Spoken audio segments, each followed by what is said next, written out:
On this episode, the Colonial push into the north is stymied, with Callahan's passage becoming a violent exchange of familiar territory. Early war skirmishes in Saltbrook Channel intensify the conflict right away, as spirited troops jump into urban fighting. The initial break to Cal's pass by the Legion sparks hope of a shorter war, but the Warden counterattacks push the Colonials to their limit. Also, Dr. Worcht Bear guides us through some technological developments in this new war. Submissions review from the end of War 91 and the ongoing War 92. Live from Studio A in PressCorps World Headquarters, this is your weekly review of the Foxhole War. This is Pressing Matters.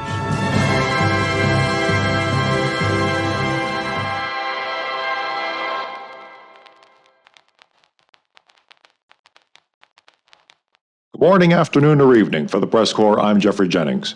Here in the 92nd conflict of the Foxhole War, it's day 266. The Colonial progress in the north that had remained steady appears to have been blunted, with a back and forth ensuing in Callahan's passage, reflecting the stalemates elsewhere. Combined deaths so far total over 1.3 million, with the Warden suffering about 3% more casualties owing to their backfoot situation. The region with the highest combined death count so far is Lynn of Mercy, at over 201,000 dead. That's nearly 15% of all deaths taking place in the Lynn. Looking at Cal's Pass right now, it has been a constant and major back and forth over the past several months. So far, the Colonials hold, predictably, the southern half of the region, but have also made progress towards Solace Gorge, where the observation tower is under Legionary control, but the Wardens do hold the town base. The safe house is currently unoccupied. Looking at the Lynn of Mercy, the Wardens control the central position of Ulster Falls on both sides of the creek, both sides that run central through the town, including the safe house in the northwest side. Additionally, in the central area of the region is a Warden storm cannon. That is confirmed through foxholestats.com, where we get a majority of our information from in terms of date, time, and placement. But the Colonials are pushing from hardline relic base. We don't have any new information from that region, but the fight continues to intensify. As mentioned earlier, most of the casualties have happened, or rather a majority of the casualties have happened in that region. Looking at Endless Shore, Saltbrook Channel, the Wardens appear to have control of most of the west-central thirds of the region, taking the town base at Enduring Wake and the Old Jack Tar, as well as Well Church. No word on any Colonial positions in that landmass, that part of the landmass, but the Colonials, on their part, do have the southern thirds of the region, including Iron Junction, the Overland, and Woodbine.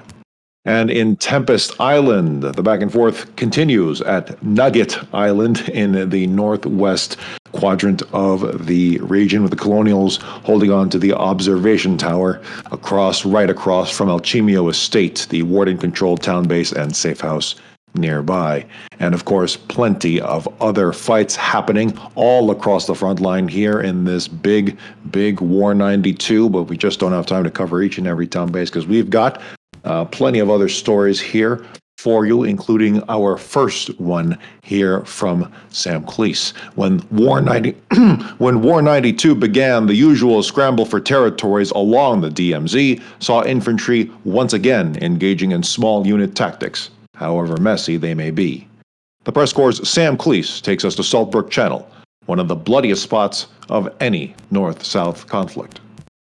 War 92, Day 4. Saltbrook Endless Shore.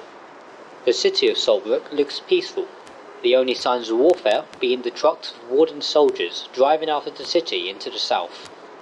The sights and attractions lay barren, with residents only recently evacuating after war was declared several days ago. The only people present are the soldiers picking up their equipment before marching downwards under orders from their officers, orders of which are commanding a complete defense of the city. Don't hammer. 3 minutes. B-mats on the spike. Operation Yeah, Saltbrook, anyone featuring who- 27, SAR, 82nd DK and HBL, is ironically the name for the OP. The only assault by the Wardens being the original advancement into Saltbrook when the war began. Saltbrook was previously acting as a buffer zone between the Warden and Colonial governments. Now, it is the primary objective of the centre front, with its invasion being deemed successful around 7:10 PM. Now, however, the fight has moved to trenches.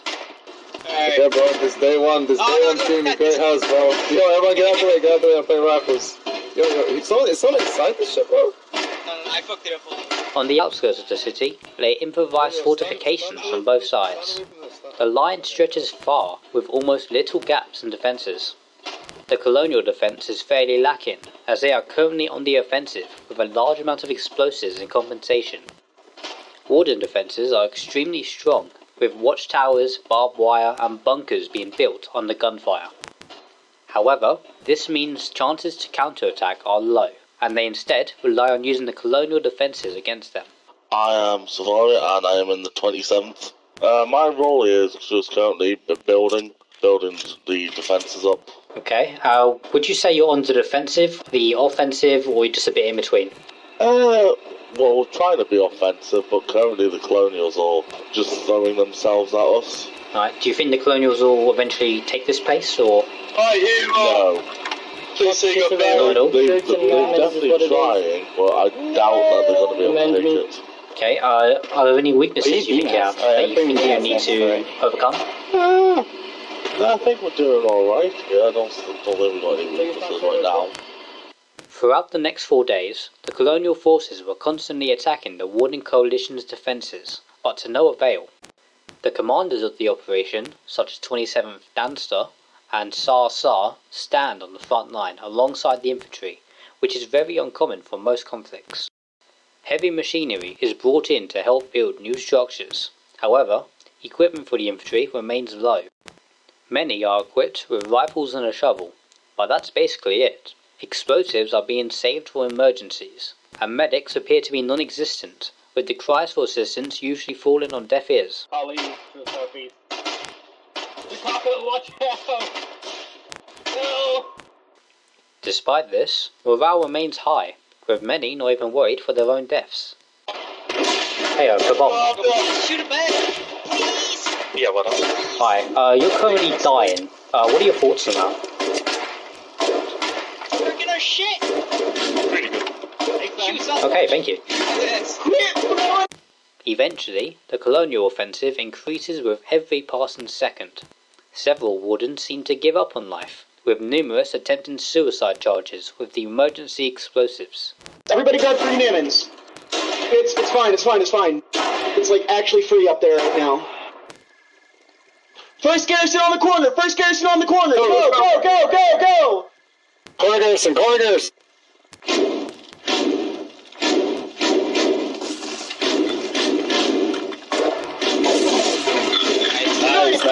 Good job! Some managed to sneak into a Colonial camp and blow up one of the bunkers. No! The camp, with signs dubbing it Camp Ho Chi Minh by the 27th RGR, retaliated with a push into the Warden's right flank. The assault was enough to force the Warden countermeasure to cancel. Finally, night fell, and the sound of gunfire dropped to only the occasional shot in the dark, as the soldiers fell asleep in their bunkers and trenches. Regarding the operation, a representative from the 27th stated, "It definitely went well today, but it couldn't have been done without everyone's hard work today." A representative from the SAR regiment simply stated, "We have achieved our objective," while 82nd DK Watchmaster Blippy quoted, "Callahan's grace was with us this day. We were able to deliver a major Warden victory.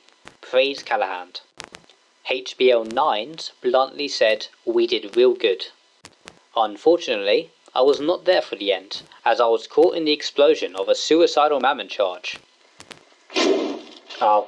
Miraculously, I survived my legs being blown off and was able to roll away into a mass grave. Oh yeah, forgot to mention, some members of SAR might have blown up a hospital and wanted everyone to know. So, could you first tell me what you guys did to the hospital? That would be Tsar, and he says he blew it up. I don't know how he accomplished such a task, but that is his claim. Of course, it would have been nice if I had made it to a hospital, but oh well. This is Sam Clease. With the PressCorps, I am stuck in a dented wheelchair for the foreseeable future. Once again, excellent reporting by Sam Clease with art by O'Brien. As War 92 has progressed, the Wardens have managed to retain control of Saltbrook Channel since its first capture for the entirety of the conflict. Moving on, brutal fighting continues in Callahan's Passage, but the initial break into Cal's Pass gave some Colonials hope that the war may progress a little quicker this time. The PressCorps' Moth B Mann has more on when that didn't turn out to be the case. Over the course of the war, the Legion made significant advances through Deadlands and the periphery of the Center Territories, culminating in the Legion's advance into Callahan's Passage on about day 102. After 52 days of battle, the Legion controlled over 2/3 of Callahan's Passage. It was at this point that I finally arrived at the front line to gather a better understanding of the Legion's disposition in the field. My transportation was slated to arrive within 2 days of my departure, so I could only stay long enough to report on the 2 days I was there. I captured what I could, and what I found was that the Legion was tied up with 2 Warden hardpoints, one at Solace Gorge, and one just outside of Whitechapel on day 154. The combat was stilted, save for a group of Colonials hammering away at the Warden bunker complex down the road from the procession with artillery pieces, numbering between 4 to 6 guns, depending on the amount of people available to crew them. It was at this point I tried to get an interview from one of the senior members of the Legion, a brigadier general by the name of Vinny, who only had one thing to say.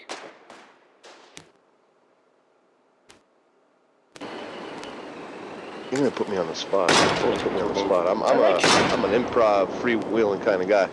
The war's. I'm feeling good about it. I'm feeling great about this war. I haven't seen cooperation of this nature in a long, long time. I'll tell you that much. I don't know. Go to distance. Following this short interaction, the Legion began to push a bit more aggressively towards the bunker, drawing more attention to their advance as the night wore on. This was, of course, designed to provide cover for a partisan team directly west of Whitechapel, who were busy cutting off the road in order to starve the town of essential materials and supplies. Hey people, we're going to start our logi cut on Road 2, if you want to come with Chim and myself. If you are coming, grab... Following the trail of watchtowers in the area, I found myself at the partisan camp, already busy denying the enemy vital supplies. Mr. Mann, you can come along with, but I can't promise your safety given how these operations tend to go. No, truck coming. Yeah, let them come up the hill first. And open up. In the short time I had joined them, they had destroyed 3 trucks and made off with, among other things... Yeah, well, 2 crates of soldier supply and 1 crate of RPG shell. I have 1 crate of cutlers, I have a couple crates of just regular ammo, some soldier supplies. The partisan camp was eventually discovered a few hours later, and I did my best to make myself scarce and fold back into the front lines, to return to see the progress in the Warden bunker. There had been none. Instead, the Legion were busy shoring up their defenses and keeping the Wardens at bay with the last of their artillery pieces, while further west, the Legion attempted to capture Solace Gorge. At this point, it was now day 155.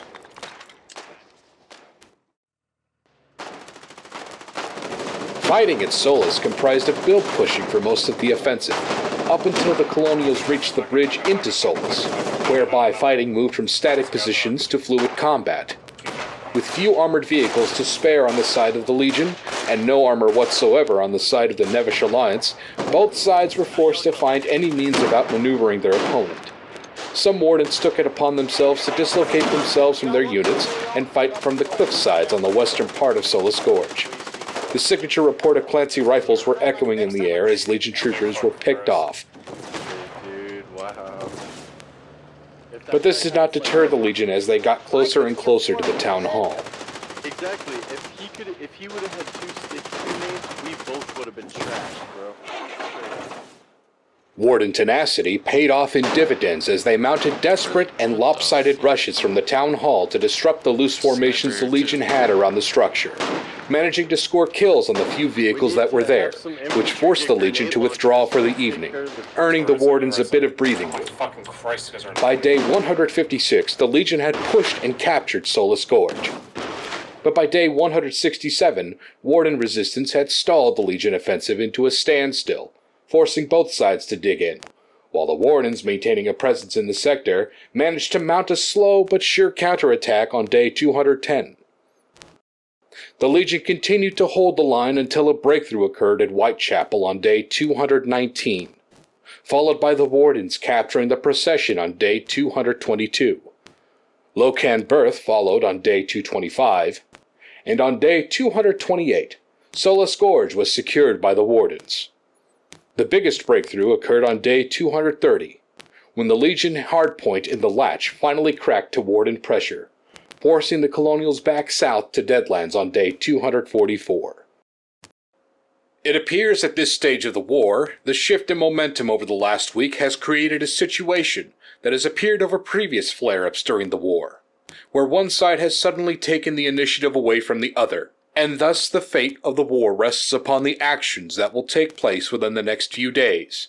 Whether the Wardens capitalize on the seizure of Callahan's passage is still yet to be seen by this point.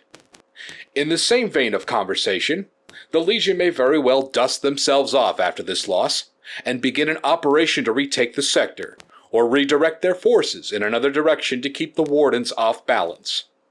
In either scenario, the reality is still concealed behind the fog of war, unseen to us all, behind the shadows, where fate and luck make their gambles and roll the dice. Even so, this reporter can attest that no matter what happens within the space of the next few days or weeks of this conflict, its fate will rest solely on the morale of the fighting man and his army, the infantryman, who must take ground in the face of poisoned gas and machine guns, of artillery barrages, tank shells, and at the edged point of bayonets and muddy trenches. All of these dangers, with more trouble on the way. The grunt will be up to his neck in this stuff, and it's up to him to see this through to the end. With the PressCorps, I'm Moth B Mann. Fascinating story by Moth B Mann that only captures a fraction of the heartbreak and hope of that region so far. From nearly capturing the region to being completely ejected, Cal's Pass continues to be the coin flip of the war. We'll be right back after these commercial breaks with more of your submission reviews. Stuck in the trenches and sick of the smell? Blocking the nose at all the stench? Wish you could bring the smell of the home with you to the battlefield? Sounds like you need a bar of Lardo's award-winning rum soap, the only soap bar legally classified as rum. With just a quick lather, no water needed, you'll smell just like the familiar scene back home of a night out at the bar. The secret behind the Lardo formula is the introduction of high-quality rum to all stages of production. From pigs drinking rum, to lard rendered in rum, to a healthy dose of rum in the final mixing, it's no wonder that Lardo's rum soap smells just like the real deal. And tastes like it too. Be the life of any firefight with the healthy lathering of Lardo's. Even the sergeant will be impressed. Warning, not safe for human consumption. Lardo's award-winning rum soap, available at all good pharmacies, bars, and military supply caches. And now it's time once again for Submissions Review. The following stories were submitted by users in the Submissions text channel in the PressCorps Discord. And just take note that a lot of these stories did come from the end of War 91, which is where we're starting, and then we will get to the ones that have the latest submissions from this ongoing War 92. And we do have here taking over some of the talking, thankfully, is Santiago, our reporter, Santiago Tullio. Thank you so much for joining us. Thank you, Geoffrey, for the invitation, and it's an honor. It's an honor to be here reading the stories and the submissions that the community, the Foxhole community, have sent to us. Absolutely. Yeah, this first one comes from Spud, member Canadian, Bloody Tank Ball in the Fingers, day 538. Why don't you take us through this one?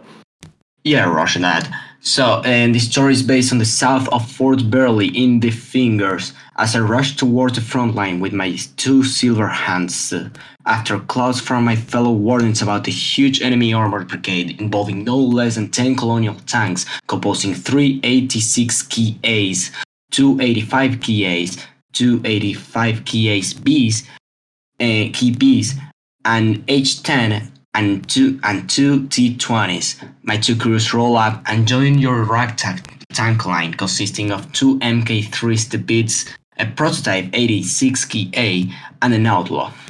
Quickly joined by the Widow and second Outlaw.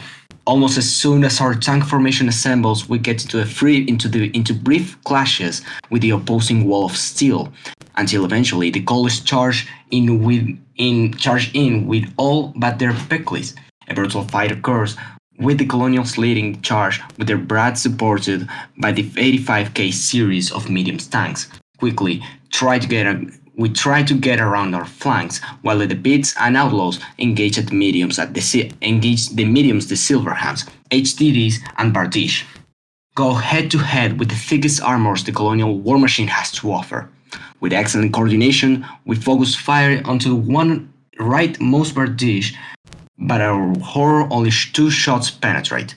After reversing to keep the Colin Bears in front of us, we successfully eliminate 1 Bardiche while remaining 2 focused on my wingman in his Silverhand, getting so close to the point that they were touching each other. While I attempt to help my wingman, the rest of the friendly tanks kill the second Bardiche, and in the process of killing Bardiche number 3, our Silverhand is lost with all its crew. We then focus fire on the 85 KAs, which get eliminated quickly, with the 2 T-20s being nothing but a momentary moral boost as they explode from a single HDD shell.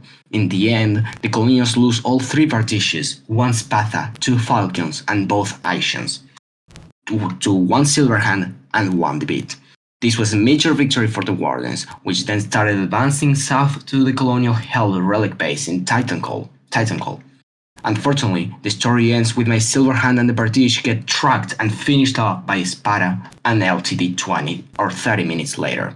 This story is brought by a member of the SPUD Canadian. Thank you very much for sending this to us. Absolutely. And, shout out to you, Santiago, for fighting through your second language and a lack of paragraphs, a lack of breaking up in the paragraphs. But hey, thank you, Spud and Canadian specifically for sending in those stories. It's better to, I know it for some people, it can be a real drag to write things. It's not everyone's forte. It's not easy. But to get the history in, we do appreciate the effort. So thank you very much for that. So moving on. Not only that, to send the message, but to transmit and to immerse you into this great story of a tank clash over there in the last war in the Fingers.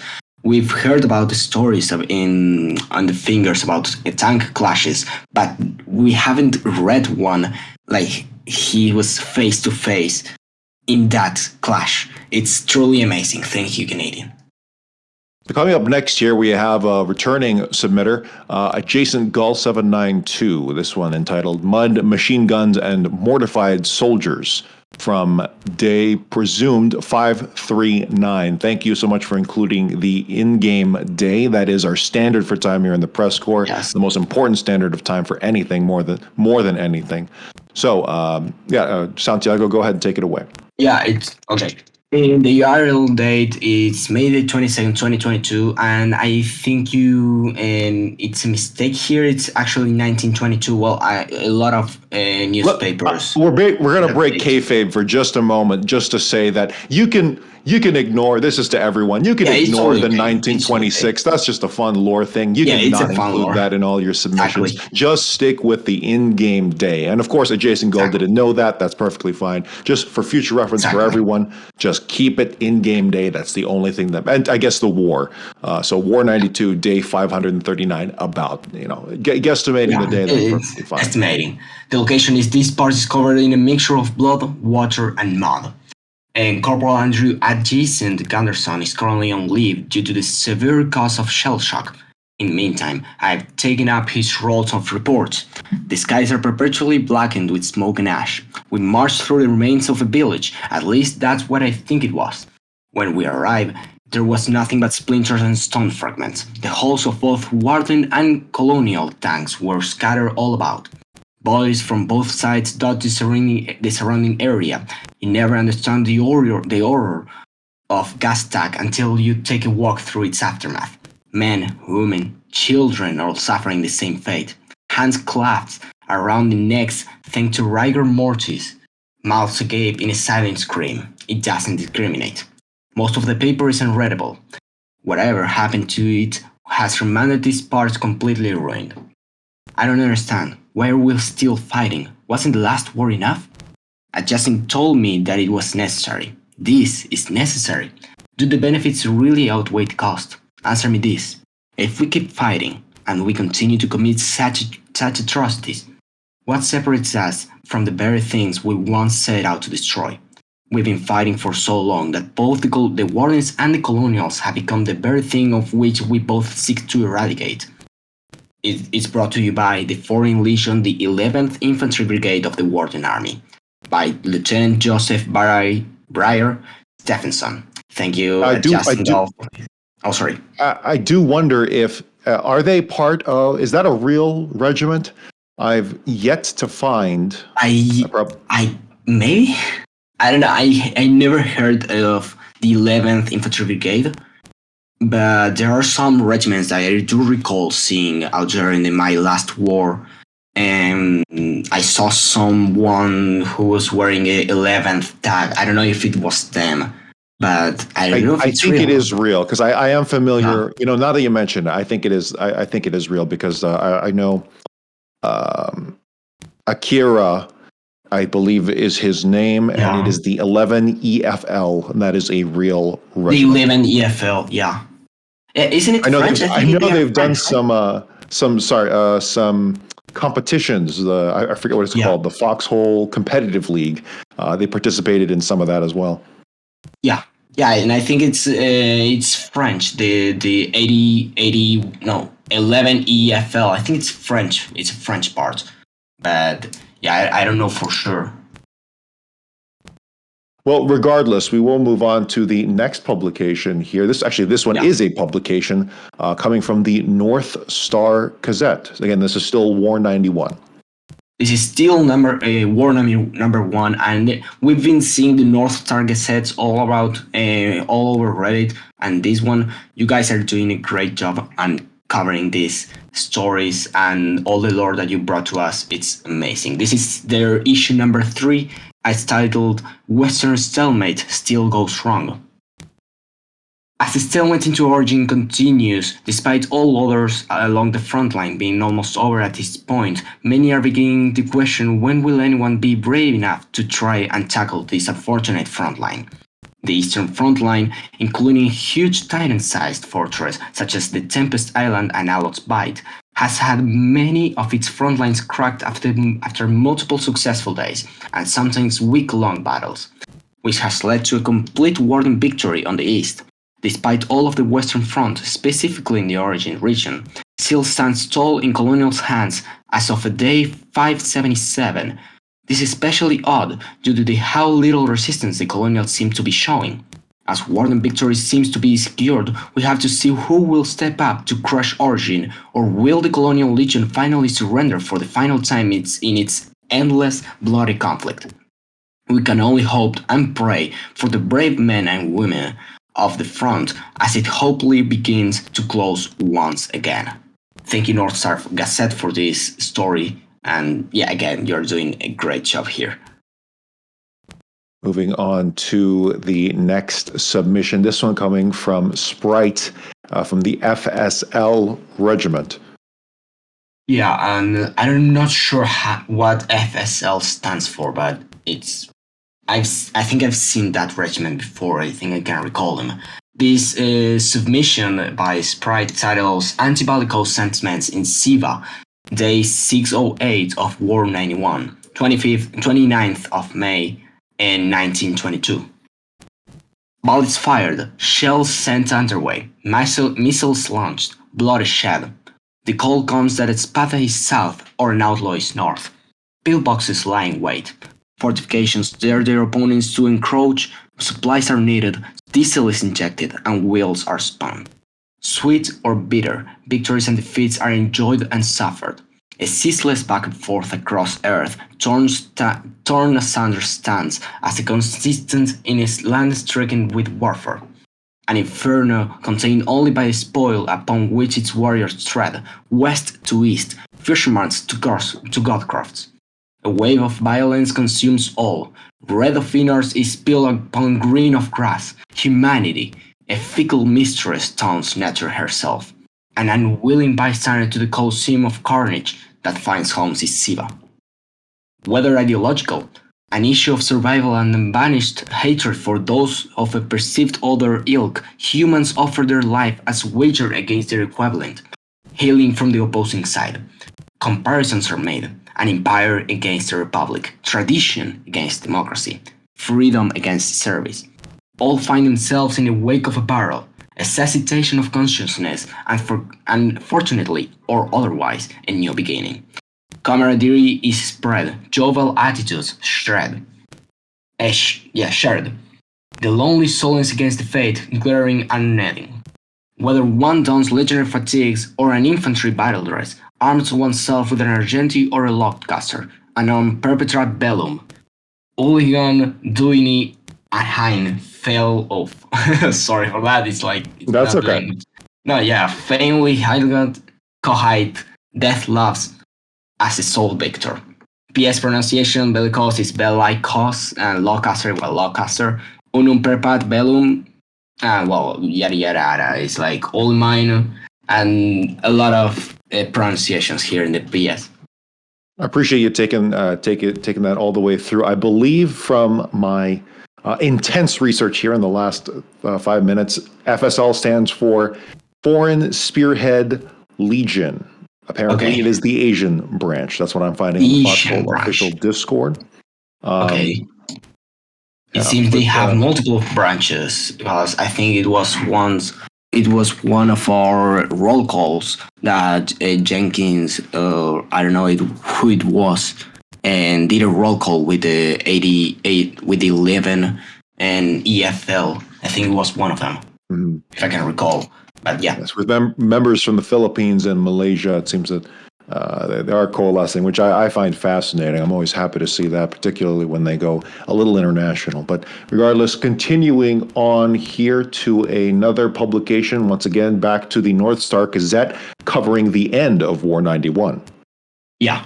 This time it's an extra, not an issue, and it says war is over. This time of the war is completely over. War 91 is over, and we enter in War 92. The 91st Civic conflict over after 609 days of terrifying fighting. Almost 2 years here on fighting over Siva.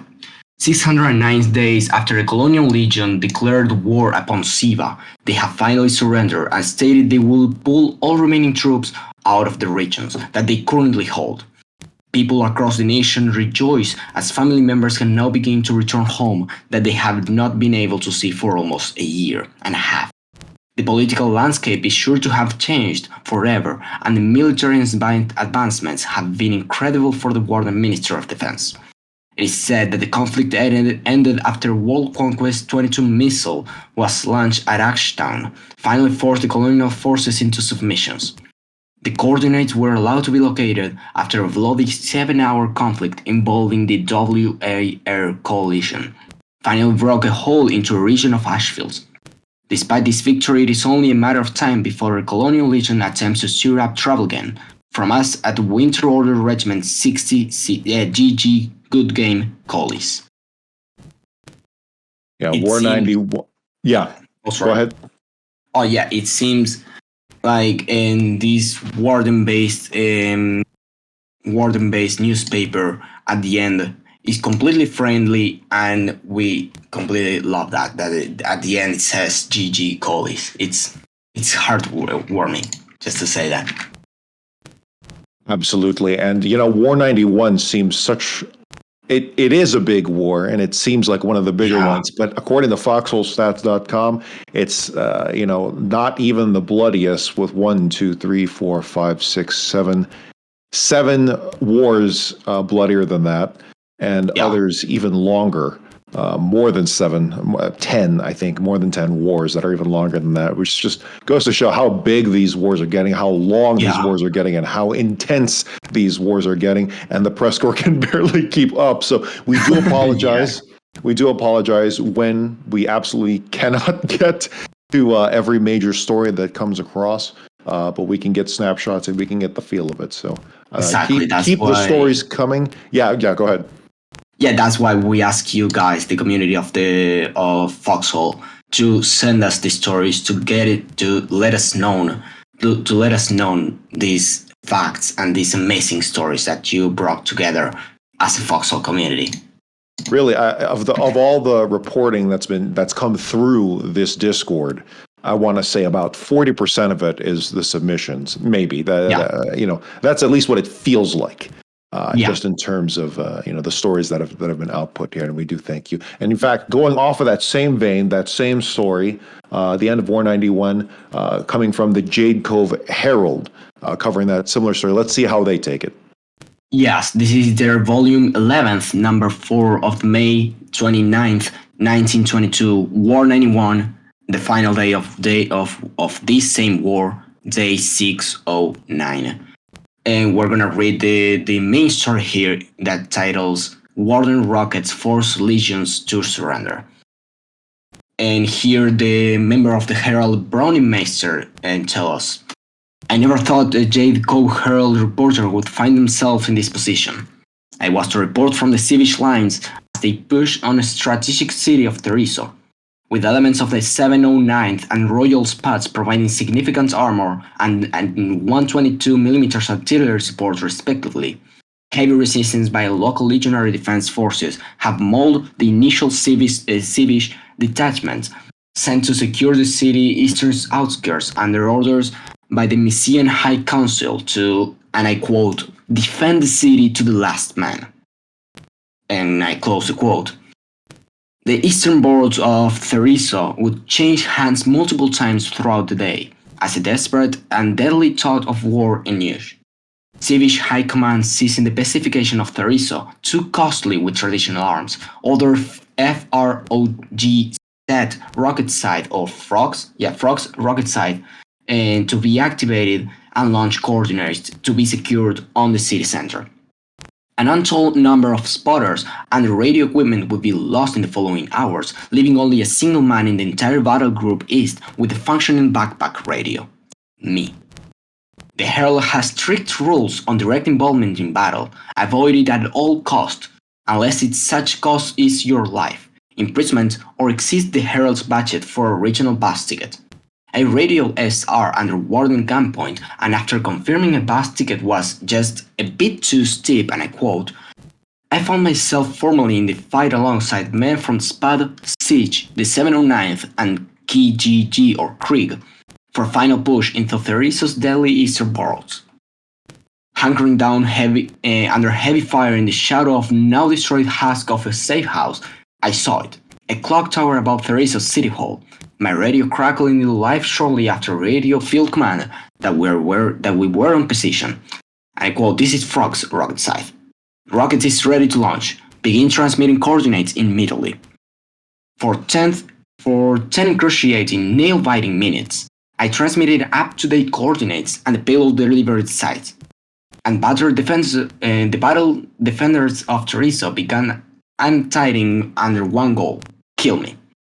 Wave upon wave of Legionary armor and infantry charged our position. They showed our city block with artillery and mortar fire and take little care to avoid their own forces in a desperate final attempt to stop my transmission. All of it in vain as my radio cracked the live one last time. Coordinates confirmed, rocket launch initiated. It all went rather quickly after that. Legion forces halted their assaults and began running west towards the edge of the city. Siren wailed as the blast final came. Later, I would walk through the ruins, seeing nothing but death as Warden forces marched west into what seemed an unending column. Rockets would go on to devastate 3 more cities under Mysian and Colonial control. The old fortress city of Blemish would suffer 2 strikes. In Shackle Chasm, silk farms would be leveled. Ashton would be the final victim before Legionary forces agreed to civic terms of surrender. Thank you, Brownie Meister of the Herald, for this story. Excellent work once again on reading that, because that was certainly a big story when it broke. Pretty much all those rockets going off, but that one in particular, I remember hearing a bit about. Just because so many were involved, and that was the one that ended the war, if I'm reading that correctly, if I remember correctly.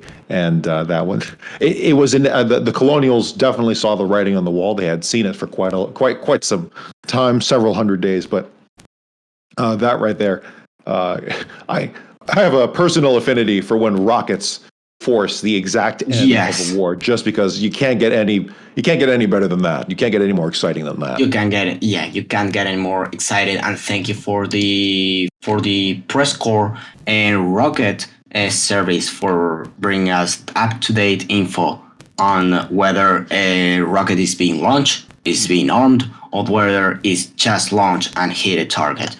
This story was amazing, really. A story about a Herald member and obliged to use his own radio backpack, breaking the Herald rules to help and win the war. It was not his fault, obviously, but it's actually amazing how the Wardens actually managed to use a press radio to deliver such a blow against the Colonial forces. Yeah, I don't know if that would fly with the PressCorps, but it certainly helped fly to end that war. Yes. I swear they should make a club of all the successful rocket spotters. They should form a club. I don't know what you call they should form maybe a regiment of spotters of rockets, maybe.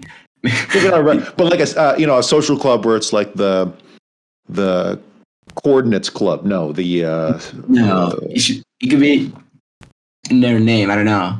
The Spotter Society. The Spotter Society. Society. No, I'm kidding. It could be like the Illuminati triangle with Illuminati, the all seeing, all spotting. But in any case, moving on here, we could keep riffing off that for a while. But moving on, once again, the Jade Cove Herald covering here, finally getting into some stories, some user-submitted stories into War 92. Bouncing into War 92, let me open this. Okay, this is Jade Cove Herald Volume 12, number 1 of this war, on June the 4th, 1922, at the day 108 in this same war. Bouncing into 92, and it's actually hilarious because this story in the middle actually mentions my regiment when I'm not at the PressCorps, the 7 HP. It actually mentioned it, and it's actually hilarious. And yeah, I don't know, it's actually nice. So here, Herald member Maitland told us about the flatbed of fury. He says, I arrived at Iron Junction in the morning of day 441 of War 90. The Colonials having been making progress on the Warden defenses in the overland. The battlefield between the two towns is a complete no-man's land, full of craters and blown-up trees with abandoned trenches strewn around. After hearing a 7 HP officer call for volunteers, I arrived at the town hall to see a flatbed being loaded up to assault a bunker base northwest of Overland. Never having done an assault in such a fashion, I climbed up over to prepare myself to fight ahead. As we departed, I looked around and to see my men who joined me on the back of the truck approaching enemy lines. They were eager for the fight, carrying their venoms close to their chests, one giving a speech to the men who accompanied us on foot. A battle song played from the passenger seat, and they hummed along to it as we went, slowly quieting when we approached. Once we arrived, everyone ducked out of the side of the truck and ran towards the defensive head. Warden engineers and lodgemen alike were caught unawares, crowing away and falling to the forward infantrymen that took the control of the bunker's score. Enemy jeep! Someone yelled from the outside, and just as I ran out to the exit, I witnessed several men vanish beneath the wheels of a car as it drove away. Gunshots whizzing by me and into its back tires, disabling it. Victory was achieved and the bunker base was destroyed. Friendly armor pushed into the area as we established a foothold, for now at least. Exhausted from the fight, I hitched a ride in the back of a friendly truck returning to the base. Thank you, my link of the Shade Cove Herald for this story. And we have clarify that story came from War 90. War 90, yeah. As I read that, yeah. And on the image here, we can see members of the 7HP, members of the FRTW, members of the RE, and some others randoms, not randoms, some other soldiers without regiments. Leading the flatbed truck, we have Tommy from 7HP and Garo Lag Onaso. Those are great guys if you encounter them in the front line. Nice guys to talk to. 100%. Coming up next, more from the Jade Cove Herald, this time getting into the midst of the war. The midst of the war, exactly. And it's their volume 12, their number second of this war in June 7th, 1922, in day 197. The main title is Legion's 120s Open Up. And the main story by Harold member Lyle titles There at Lathyre. I stepped out of the truck at Outwich Ranch, near Lathyre. Infant gunfire had me quickly driving into nearby Foxhole before I was able to observe much of the situation on the ground. It is here that I met Corporal Runscape Master. He was a Colloquy conscript, still green from training grounds. We hunched down as grenades and bullets plumbed our position. However, it wasn't long before the second lieutenant, the man called PKT, arrived at our position and hurled us out of the cover and towards the Warden lines at gunpoint. We were assigned to a machine gun and Mammon squad as expendable Mammoneers. As the gunners pressed the enemy lines, Corporal Ron and I would sprint as fast as we could across no man's land and toss our high explosive grenades at their bunkers. We were supplied with pistols and took clips to, and I quote, cover ourselves back to friendly lines while the gunners reload. It was a nail-beating work, but by some miracle we survived and managed to capture the Warden's forward positions by nightfall. Second Lieutenant PKT wasn't done with us, however. He ordered our squad, along with several others, to advance in force into an unguarded swath of Warden territory. We will advance until we meet their lines in digging. By morning, the Wardens will find us sitting on their doorstep if we're lucky. I was freezing my covers off and soaked to the bone, but the second lieutenant's plan did have merit. A half hour later, Corporal Rune and I would find ourselves screaming in front of a fully loaded stirtrip, its gun much like ours, swiveling towards every shadow. A half mile from the captured forward base we saw it, and the fortifications stretching across the horizon. Their searchlights still dominate PKT's. PKT's hunch might be right after all. They didn't seem to expect any Legion contact for a little while longer. Dig was all PKT said as the sound of 20 shovels quietly broke the silence. Thank you very much, Harold member Lyle, for this story. And on the call we have the reporter, named Lyle, interviewing what it seems to be Corporal Rune in a Foxhole. There's plenty more stories here on the periphery. You can view all of these submissions as they were submitted in the PressCorps Discord. Just click on that link below, and you can see it all submitted in real time with some other notes on the side. Moving on here to Levoy de Callahan. You're covering we're going to specifically hone in on the Lockheed Bridge stories. Yeah, exactly. And if I can open... Okay, and the Lockheed Bridge by Levoy de Callahan. And it is their text number 328 on Lundy, 6th of June of 1922 of War 92. The story of the heroes of Lockheed Bridge. Crossing a natural border with the colonial nation, the bridge spanning the Lockheed Breakers is a real gateway to the Northern Territories. It is therefore not surprising that from the first minutes of the attack, the colonial troops rushed across the bridge with the absolute objective of invading us. The High Command immediately dispatched several platoons to the front in order to contain the tides of Morrow and gain some time to fortify Marvan Hollow area. Due to the nature of the terrain, the fighting turns out to be very violent, but above all, very confusing. Territory could switch from one side to another in a few moments. In this context, personal initiative is a determining factor, and the men of the 1st EPI understood this perfectly. While the Sagittarius field machine gun was wreaking havoc in our ranks, the warrant officer Mad Dog 1946, the staff sergeant Gamerhawk 121, and the warrant officer Prince of Württemberg took a box of grenades, and then by skillful movement on the flank they neutralized the servants of the field machine gun and all of its escorting following this first success. They seized the machine gun and immediately turned it against the former owners. Then, talking to command, they urged our men to charge.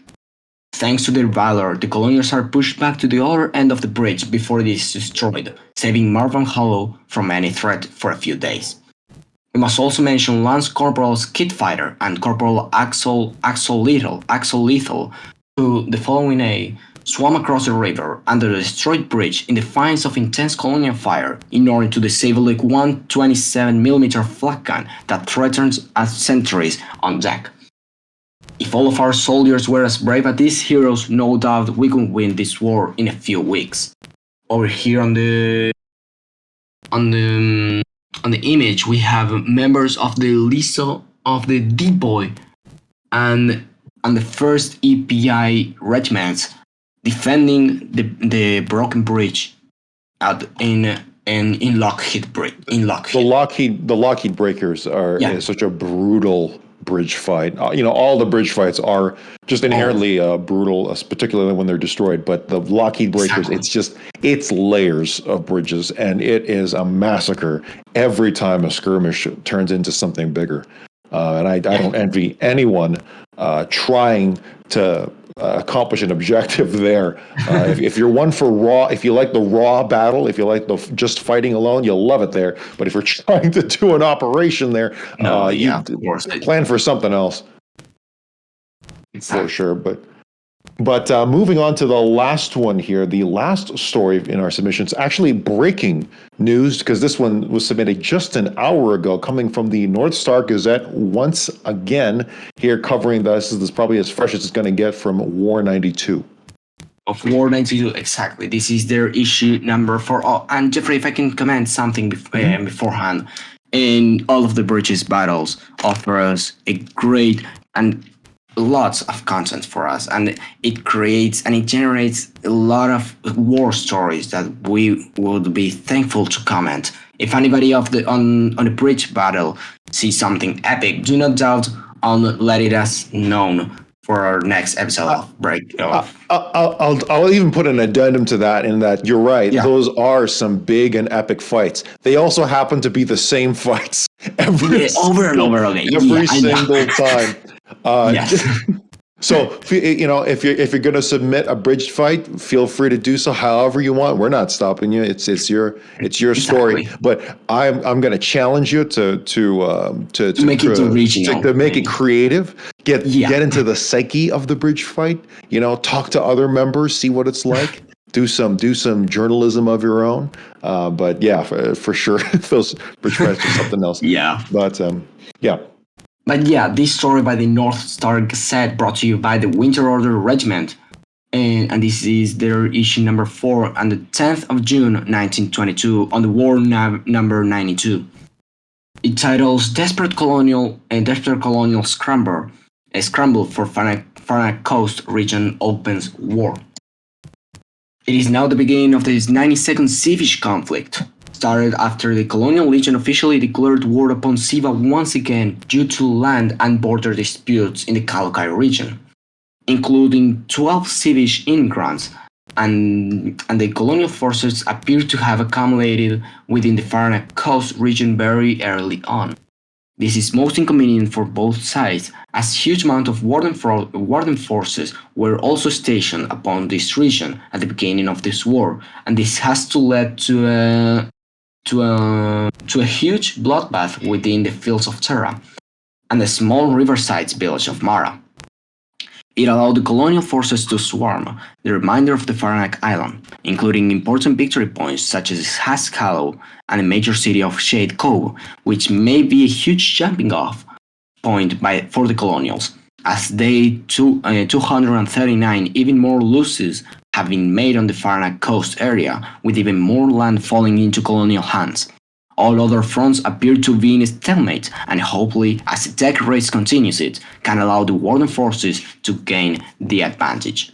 The war continues with almost 1,247,000 deaths. Thank you very much, the North Star Gazette, for this story, this breaking news story. As Geoffrey said earlier, it was delivered to us in almost an hour and a half ago. And thank you to all of our submitters. These stories were submitted by users in the submissions text channel in the PressCorps Discord. All submissions are written from the point of view of their submitters and do not necessarily reflect the views of the PressCorps. Santiago, thank you so much for your time, for volunteering your voice, letting the audience, giving the audience a reprieve from me, and actually hearing someone else for once. Fighting your English as a second language, getting your English practice in for today, and the hard to read sometimes. Formatting. A lot of foreigners can tell you about it. Non-English speakers also, well, mainly, and it is difficult to not only just speak in English but to read it as well. It's complicated, but we can get used to it. We have the power to do it. All of the non-speaking people over there. And yeah, thank you very much, Geoffrey, for inviting me here and to accepting my invitation to read these submissions. And thank you all of the community, the Foxhole community that delivered this to us as well on Reddit. Thank you very much. All right, absolutely love it. And just want to some more notes there for the segment. If you're submitting, pretty much the only information we need for the time, and by time I mean the setting as a whole, is just the war number and the in-game day. That's all we need. If you want to include extra information for fun, feel free. But the day is our standard for time here at the PressCorps. And, I know a lot of those publications did include a year. I don't know if it's confirmed if that's the year or not, 1922. I think that's something people just kind of latched onto and just kind of, I guess people just started running with it. But regardless, in-game day, that's pretty much all we care about in terms of the setting.